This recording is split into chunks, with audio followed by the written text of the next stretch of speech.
저는 신성무역 회장 최은영입니다. 오늘 여러분께 들려드릴 이야기는 제 평생 가장 아픈 기억이자 동시에 가장 행복한 순간에 관한 이야기죠. 처음엔 분노로 시작된 일이었습니다. 제가 직접 참관하던 최종 임원 면접장. 그 순간을 돌이켜보면 지금도 가슴이 두근거립니다. 안녕하세요. 한 젊은 남자가 들어왔어요. 깔끔한 정장 차림에 긴장한 표정이었죠. 제 이름은 강민호입니다. 그 순간 제 손에서 서류가 떨어졌습니다. 30년 전 단 한 번도 불러보지 못했지만 마음속 깊이 새겨둔 그 이름이었거든요. 다른 임원들은 제가 왜 그러는지 몰랐겠지만 저는 온몸이 떨렸습니다. 설마, 그럴 리가. 하지만 제 본능은 이미 알고 있었어요. 저 청년의 고개를 갸웃하는 작은 버릇까지도요. 면접이 끝나고 저는 화장실로 달려갔습니다. 거울 속 제 얼굴은 창백했어요. 30년간 묻어두었던 기억들이 한꺼번에 밀려왔거든요. 회장님, 괜찮으십니까? 비서가 걱정스럽게 물었지만 저는 대답할 수 없었습니다. 어떻게 설명해야 할까요? 잃어버린 아들의 이름과 똑같은 청년이 나타났다고 말할 수 있겠어요? 그날 밤 저는 30년간 간직해온 낡은 손목 시계를 꺼냈습니다.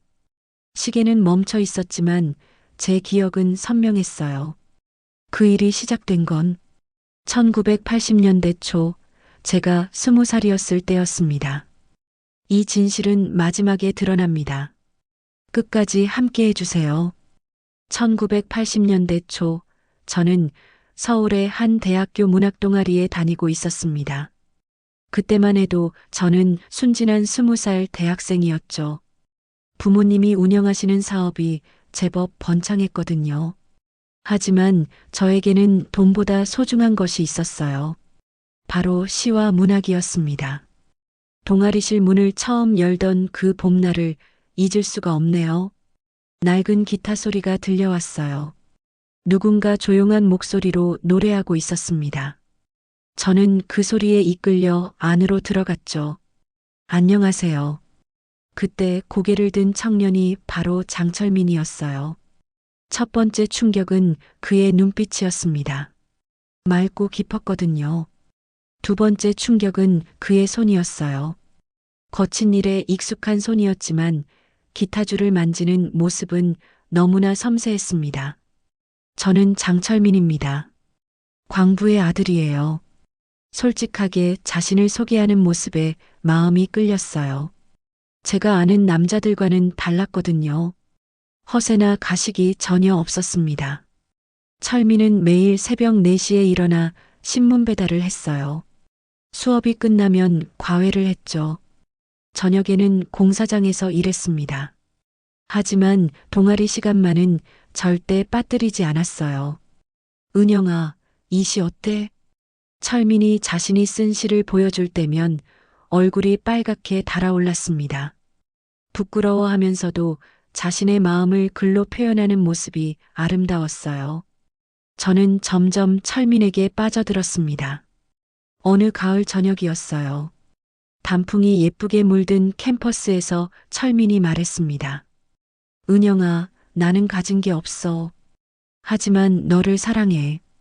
그 순간 제 심장이 멎을 것 같았어요. 철민의 고백은 어떤 화려한 말보다 진실했거든요. 저도 고백했습니다. 저도 당신을 사랑해요, 철민 씨. 우리는 도서관에서 함께 공부했어요. 작은 음악다방에서 차를 마시며 꿈을 이야기했죠. 철민의 꿈은 소설가가 되는 것이었습니다. 저는 그 꿈을 응원했어요. 하지만 행복한 시간은 오래가지 못했습니다. 부모님이 저희 사이를 알게 된 거예요. 아버지는 분노하셨어요. 가난한 놈과 어울리지 마라. 가난은 불행의 씨앗이다. 어머니도 마찬가지였어요. 내가 고생하는 걸 보고 싶지 않다. 당장 그 관계를 끊어라. 저는 울면서 반박했습니다. 사랑이 뭐가 잘못됐어요? 철민 씨는 좋은 사람이에요. 하지만 부모님은 단호했어요. 제 마음 같은 건 중요하지 않았습니다. 그날 밤 철민을 만나러 갔어요. 이별을 고해야 했거든요. 철민 씨, 미안해요. 우리 헤어져야 할 것 같아요. 철민은 한참 동안 아무 말도 하지 않았습니다. 그러다가 자신의 손목 시계를 풀어 제게 건넸어요. 이것만은 받아줘. 내가 없는 날에도 이게 널 지켜줄 거야. 낡고 오래된 시계였지만 철민의 마음이 담겨 있었어요. 저는 그 시계를 가슴에 꼭 안았습니다. 그리고 펑펑 울었죠. 그때는 몰랐어요. 이 작은 시계가 30년 후 운명을 바꿀 줄은 말이에요. 부모님의 강요로 저는 제게 2세와 정략 결혼을 하게 되었습니다. 결혼식 당일 웨딩드레스를 입고 거울을 보던 제 얼굴은 창백했어요. 행복해야 할 순간인데 눈물만 났거든요. 은영아, 오늘이 내 인생에서 가장 좋은 날이야. 어머니는 기뻐하셨지만 저는 아무 말도 할 수 없었습니다. 가슴속 깊이 숨겨둔 철민의 손목 시계가 무겁게 느껴졌어요. 신랑 김태주는 겉으로 보기에는 완벽했습니다. 잘생긴 외모에 좋은 집안, 그리고 탄탄한 재력까지 갖추고 있었거든요. 하지만 저와의 첫 대화에서 알 수 있었어요. 결혼은 사업이야. 감정 따위는 접어두는 게 좋겠어. 차갑고 건조한 목소리였습니다. 저는 그 순간 깨달았어요. 이 결혼이 얼마나 큰 실수인지 말이죠. 신혼집은 강남의 호화로운 펜트하우스였어요. 하지만 집 안 분위기는 얼음장처럼 차갔습니다. 태주는 저를 아내라기보다는 집안의 장식품 정도로 여겼거든요. 회사 손님들과 식사 약속이 있어. 예쁘게 화장하고 나와. 저는 그저 그의 사업에 도움이 되는 도구였습니다. 제 의견은 중요하지 않았어요. 제 감정은 더더욱 그랬죠. 결혼 1년이 지나면서 시댁의 압박이 시작되었습니다. 시어머니는 매일 같이 말씀하셨어요. 언제까지 아이 소식이 없을 거야? 우리 집안의 대를 이어야 하지 않겠어? 저도 간절히 원했어요. 아이가 있다면 이 차가운 집에도 온기가 돌 것 같았거든요. 하지만 시간이 갈수록 임신 소식은 없었습니다. 병원을 다니며 검사를 받았지만 특별한 이상은 없었어요. 의사 선생님은 말씀하셨습니다. 스트레스가 가장 큰 원인일 수 있습니다. 마음을 편하게 가지세요. 하지만 어떻게 마음을 편하게 가질 수 있겠어요? 매일 같이 듣는 시댁의 핀잔, 남편의 차가운 시선, 그리고 잊을 수 없는 첫사랑에 대한 그리움까지. 3년째 되던 해 시어머니의 말이 더욱 독해졌습니다. 아이도 낳지 못하는 여자가 무슨 소용이야? 우리 태준이가 불쌍해. 그 말을 들은 태준은 아무 말도 하지 않았어요. 저를 감싸주기는커녕 묵인하고 있었습니다. 저는 그때 깨달았어요. 이 집에서 저는 정말 아무것도 아니구나. 결국 결혼 5년 만에 이혼하게 되었습니다. 이혼 조정실에서 태준이 마지막으로 한 말이 지금도 귀에 생생해요. 애초에 사랑 없는 결혼이었잖아. 이제 서로 자유로워진 거야. 저는 그 말에 대답할 수 없었습니다. 맞는 말이었거든요. 하지만 왜 이렇게 가슴이 아픈지 몰랐어요. 더 큰 상처는 부모님의 반응이었습니다. 이혼 사실을 알게 된 아버지는 분노하셨어요. 우리 집안에 먹칠을 했구나. 이제 얼굴 들고 다닐 수가 없어. 어머니도 마찬가지였습니다. 내가 좀 더 참고 잘해줬으면 됐을 텐데. 이제 너는 우리 집안의 오점이야. 그날 저는 집에서 쫓겨났어요. 가방 하나 들고 거리로 나온 제 모습이 얼마나 초라했는지 몰라요. 차가운 겨울바람이 얼굴을 때렸지만 마음은 더욱 차가웠습니다. 낡은 원룸을 얻어 첫날 밤 저는 철민이 준 손목시계를 꺼냈어요. 시계는 여전히 멈춰 있었지만 그 순간만큼은 위로가 되었습니다. 이제 내 인생은 내가 지켜낸다. 그렇게 다짐하며 저는 새로운 시작을 준비했어요. 하지만 그때는 몰랐습니다.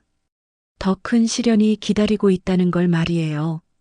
몇 년이 지나고 운명은 다시 저를 철민 앞으로 이끌었습니다.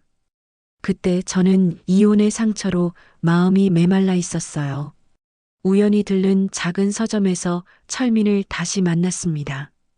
은영아, 뒤에서 부르는 목소리에 저는 깜짝 놀랐어요. 돌아보니 철민이 서 있었습니다. 10년이라는 세월이 흘렀지만 그의 눈빛은 여전히 맑았어요. 철민 씨, 저도 모르게 눈물이 흘렀습니다.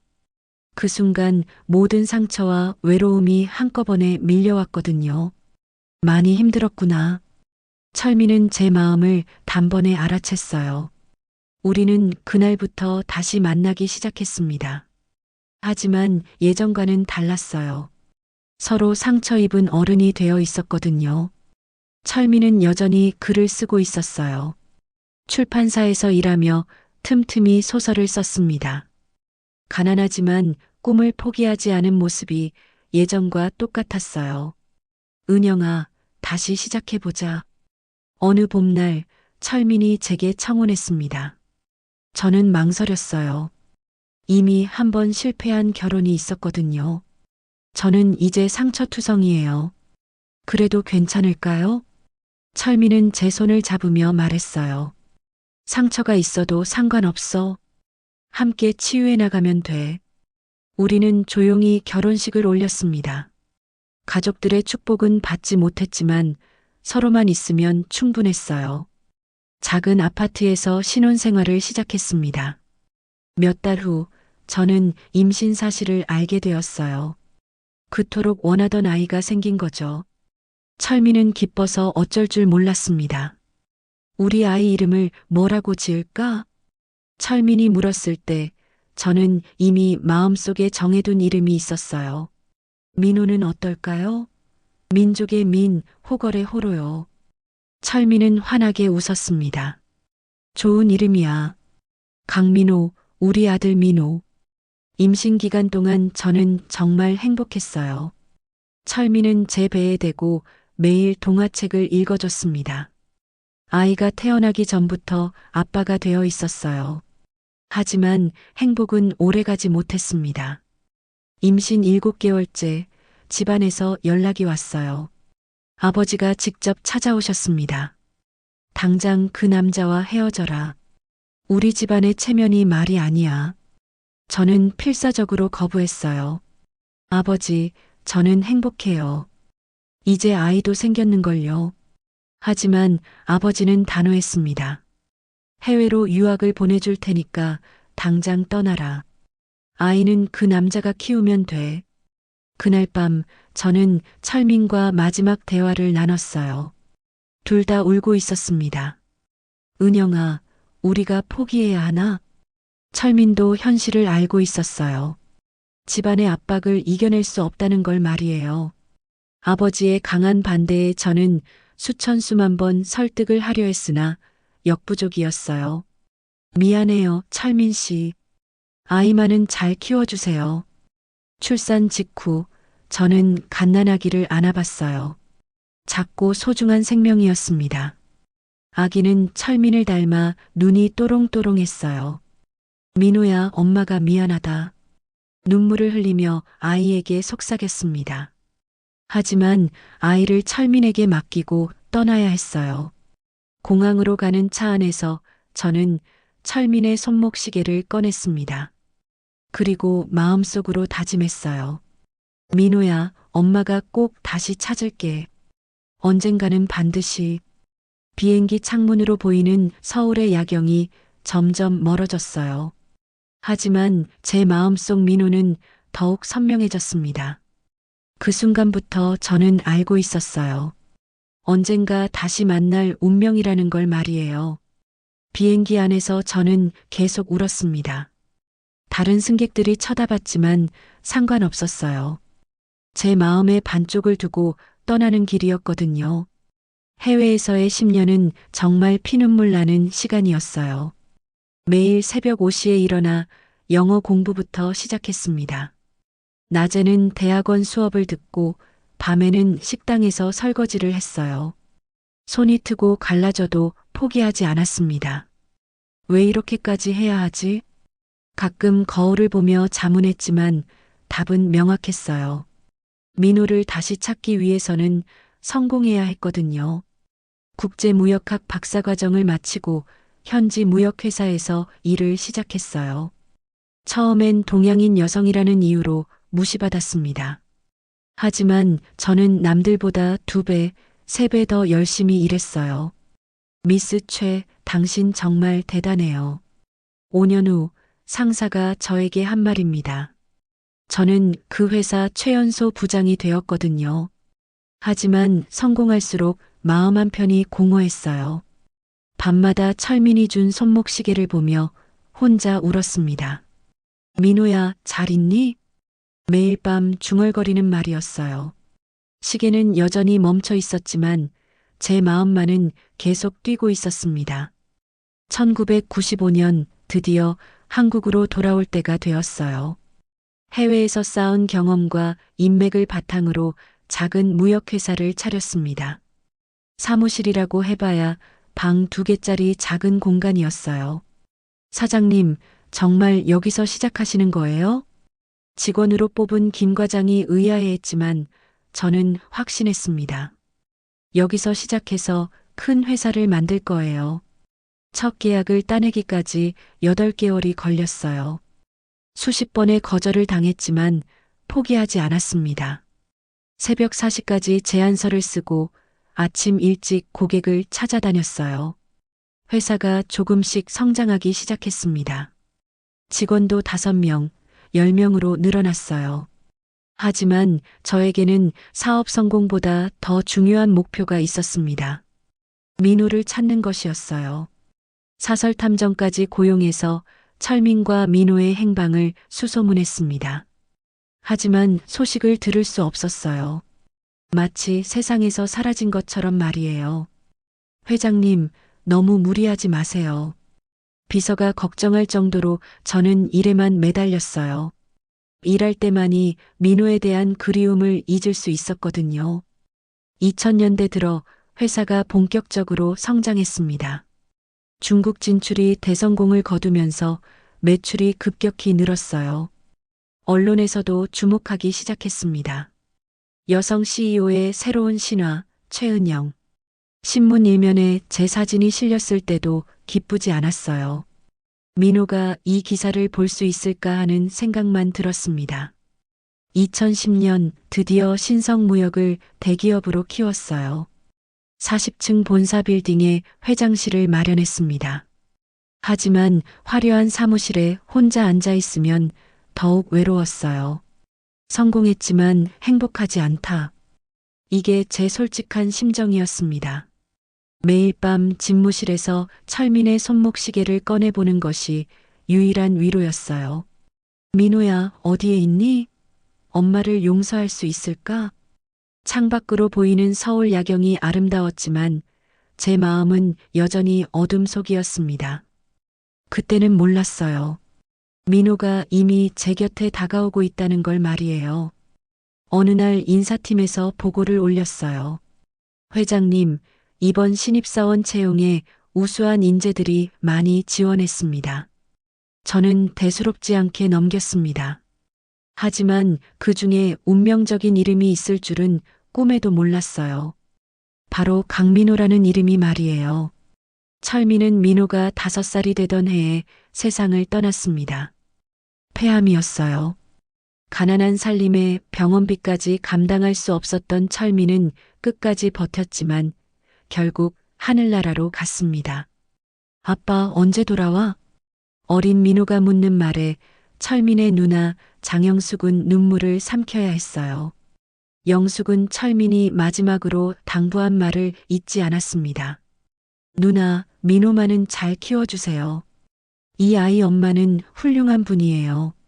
그날부터 영숙의 힘겨운 육아가 시작되었습니다. 결혼도 하지 않고 평생 혼자 살던 영숙에게 갑자기 5살짜리 조카가 맡겨진 거예요. 영숙은 식당에서 설거지를 했어요. 새벽 5시부터 밤 11시까지 일했습니다.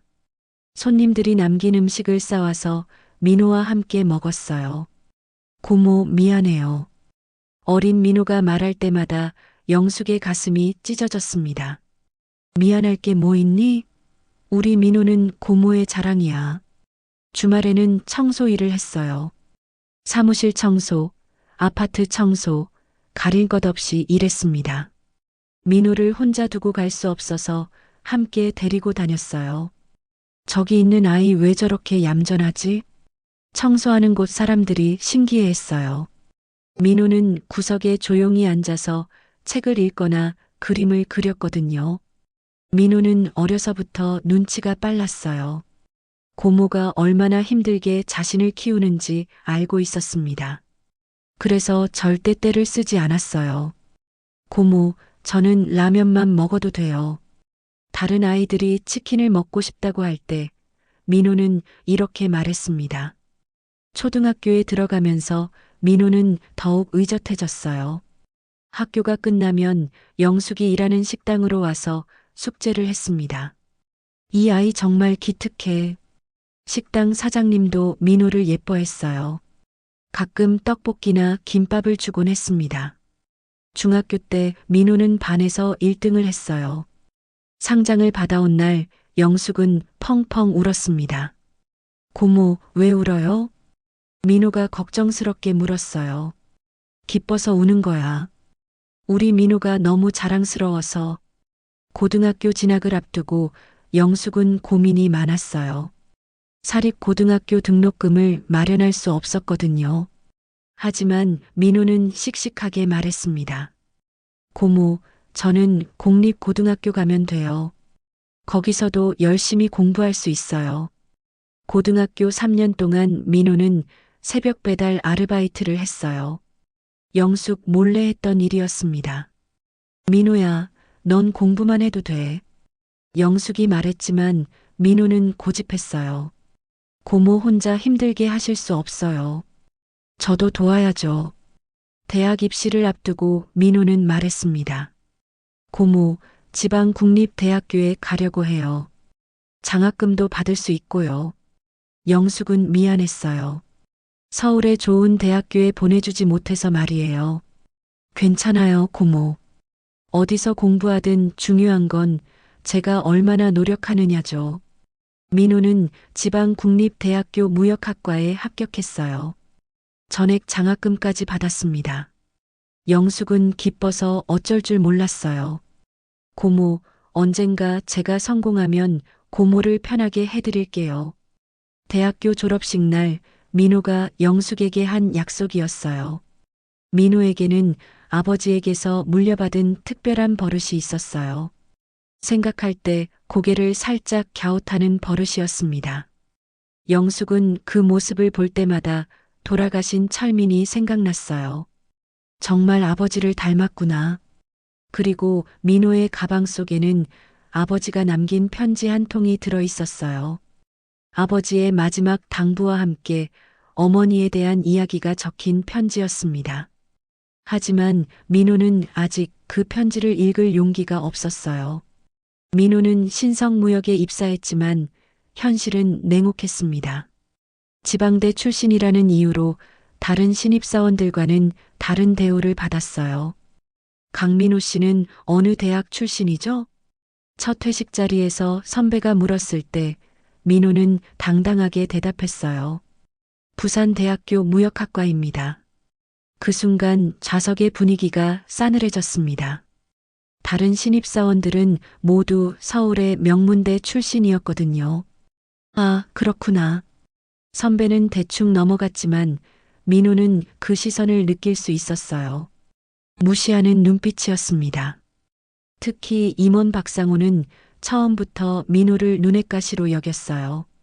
박상호는 서울대 출신의 집안도 좋은 전형적인 엘리트였습니다. 지방대 출신이 여기서 뭘 할 수 있겠어? 박상호가 다른 직원들에게 하는 말을 민호는 우연히 들었어요. 가슴이 아팠지만 참았습니다. 민호는 남들보다 2배, 3배 더 열심히 일했어요. 회사에 가장 먼저 출근하고 가장 늦게 퇴근했습니다. 민호 씨, 너무 무리하지 마세요. 동기들이 걱정할 정도였어요. 하지만 민호는 포기하지 않았습니다. 괜찮아요. 저는 이렇게라도 인정받고 싶어요. 6개월 후 중요한 프로젝트가 있었어요. 중국의 대형 제조업체와의 계약이었습니다.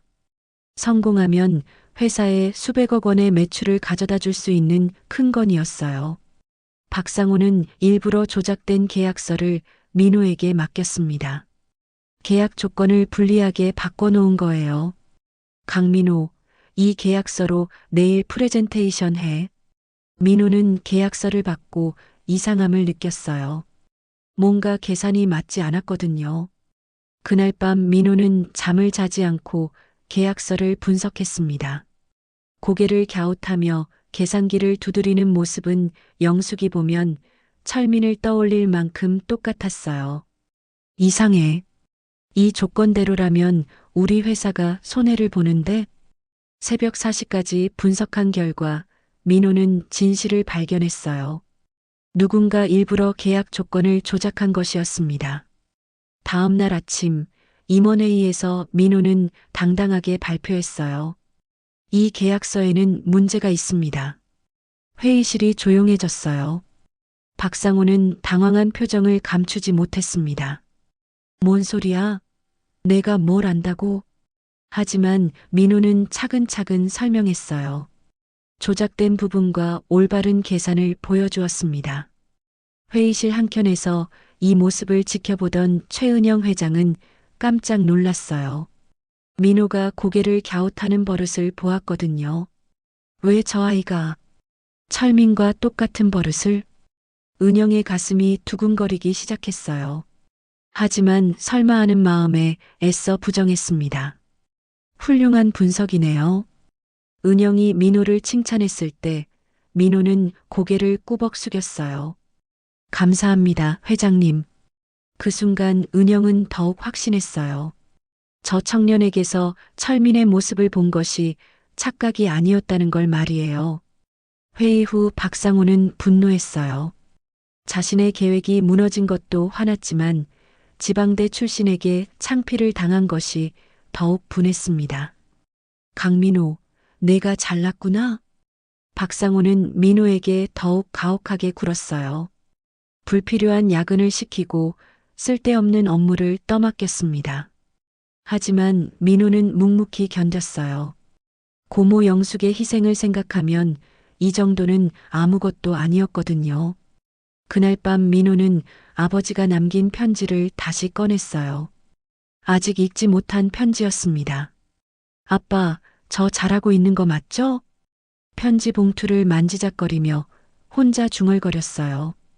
그 안에는 30년간 숨겨진 비밀이 들어 있었는데 민호는 아직 모르고 있었습니다. 그날은 제가 평생 잊지 못할 날이었어요. 회사 역사상 가장 큰 해외 계약을 앞두고 긴급 이사회가 열렸습니다.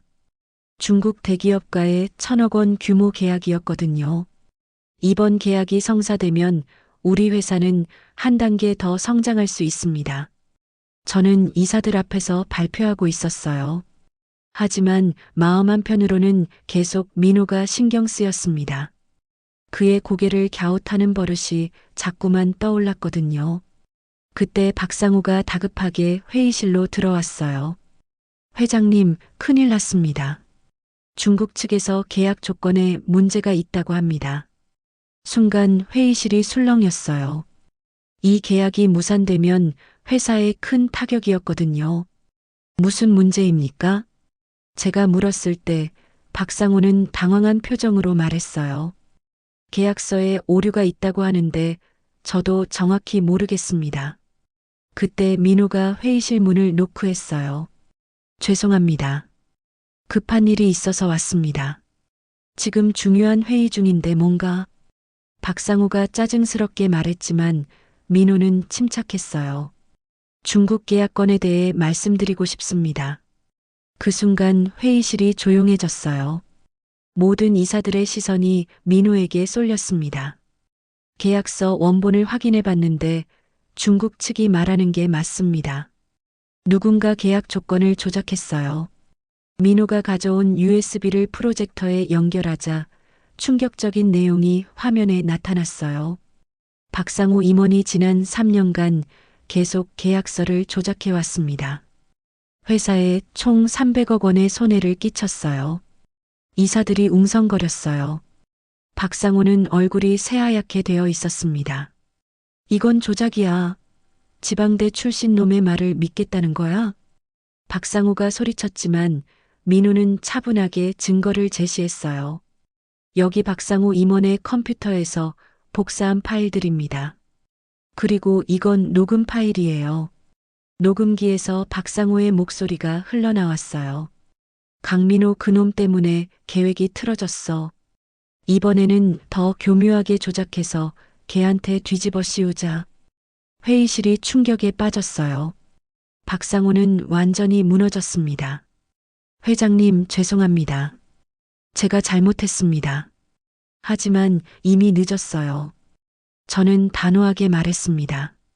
박상우 임원은 즉시 해고하고 횡령 혐의로 고발하겠습니다.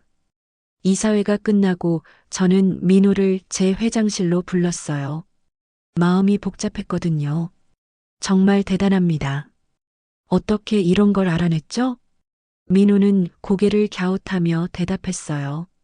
그냥 뭔가 이상해서 계속 파봤습니다. 그 순간 제 가슴이 뛰기 시작했어요. 그 버릇이 너무나 익숙했거든요. 혹시 아버지는 어떤 분이세요?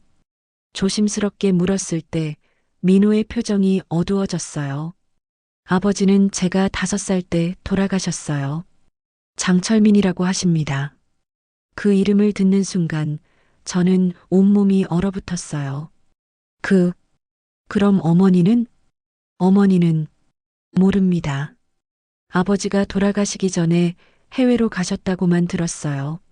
민호가 가방에서 낡은 편지 봉투를 꺼냈어요. 아버지가 남기신 편지인데 읽을 용기가 없어서 지금까지 간직만 하고 있어요. 읽어보세요. 지금 여기서. 제가 떨리는 목소리로 말했을 때 민호는 의아한 표정이었어요. 여기서요? 네, 지금 읽어보세요. 민호는 조심스럽게 편지 봉투를 열었어요. 그리고 철민의 친필 편지를 펼쳤습니다. 민호야, 아빠가 너에게 마지막으로 하는 말이다. 너의 어머니는 최은영이라는 분이시다.